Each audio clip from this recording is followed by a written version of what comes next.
هذه سبيلي أدعو إلى الله على بصيرة أنا ومن اتبعني وسبحان الله وما أنا من المشركين. Then from the distance appeared the final delegation. And this was a delegation that would solve basically the problems. And there were 3 people in that delegation. And the senior person amongst them and the main person was none other than Suhail ibn Amr. Suhail ibn Amr. And when the Prophet ﷺ saw Suhail, he said, قَدْ جَاءَ سُهَيْلٌ سَهُلَ عَلَيْكُمْ أَمْرُكُمْ. Suhail has come. And Suhail comes from the verb sahula. And sahula means to make things easy. So Suhail has come. Allah has made things easy for you now. Through Suhail, Sahl will be reached. And Sahl means ease and opening. And this leads us to another theological point, and that is the issue of good omens. Good omens. Positive omens. And this one phrase shows us what does it mean to have a good omen. Our Prophet ﷺ said that there's no such thing as superstitions, as bad omens. La adwa wa la tirata wa la hammata. All of these bad omens, like in our world, bad omens are like Friday the 13th, or a black cat, or breaking glass, or an upside down horseshoe, or all of these things, you know. And then good omens are 4-leaf clover. All of these things that our culture is familiar with, and of course every culture has these types of things. So the Prophet ﷺ said all of these things don't exist. La adwa wa la tirata wa la hamma. They don't even exist. And in one hadith he said, at-tiratu shirk, at-tiratu shirk. That believing in omens is a type of shirk. If you believe a black cat is going to harm you, if it crosses your path, you have some serious theological issues, really, you know. So the Prophet ﷺ said, this is all shirk, there's nothing like this. Then he said, وَلَكِنْ يُعْجِبُنِ الْفَأَلْ. But I like positive optimism. I like good omens.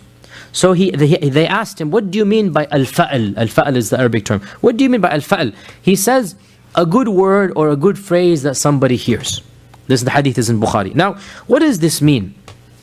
So let's give an example that is easier or clearer to understand. A good omen is to read in, there's 2 conditions. Number 1, a positive sign, a positive message. Number 2, that is linked to Allah subhanahu wa ta'ala. If these 2 conditions are met, then a good omen is recommended. And it is something that is a part of our religion. And a good omen is nothing other than being optimistic in Allah. That's really what it is. A good omen is being optimistic in Allah. And an example of a good omen that perhaps our culture will understand, and I can assure you this example has never been found in any book of fiqh, because this is a culturally relevant example. If one of us is making dua on a cloudy day, and we're making dua, then we open our eyes and we look out the window and we see a beautiful rainbow. If we say, this is a sign from Allah that I should cheer up and that my dua will be answered, there's nothing wrong with that. In fact, it's good.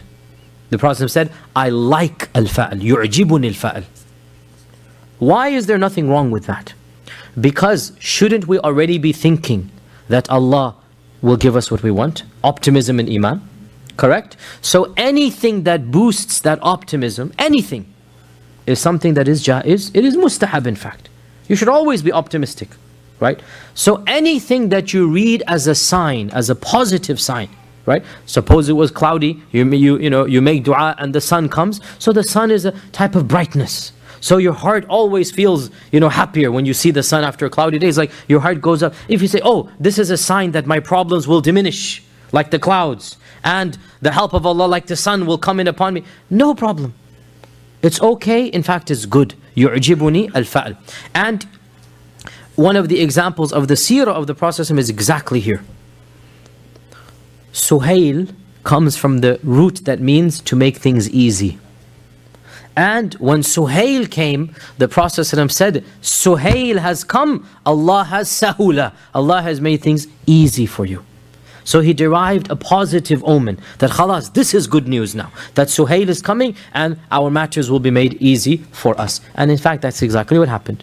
That when Suhail came, finally the impasse was broken, right? The multi-days keep on going, finally it is broken. And there are so many other things that are said. One of the examples that one of the Sahaba gave, so there's a name in Arabic called Wajid, and Wajid means wajada, the one who finds. So one of the Sahaba said, imagine you're lost or you lose something and you're trying to find it, then somebody calls out to his friend, Ya Wajid, Ya Wajid. And you hear that and you take this as a good sign, I will be the Wajid. Does that make sense to you? I will find what I want to find. Because Wajid linguistically means the one who finds. And somebody's calling his friend who's called Wajid, oh, hey Wajid, come here. And then the man who's trying to find something, a lost item, he says, this is a sign from Allah, I'm going to be the Wajid now, I will find my thing. This is an example. Again, in our culture, I give you some other examples. My point being, whatever you read in a positive sign, that Allah is sending a positive sign to me, that insha'Allah my problems will be solved, insha'Allah my dua will be answered, insha'Allah my sickness will be cured, whatever positive sign. Two conditions. Number one is positive. There is no such thing as negative. So if you're making dua, and then there's a thunder, don't think that this is a sign that Allah has rejected my dua. Doesn't work that way, okay? There's no opposite, okay?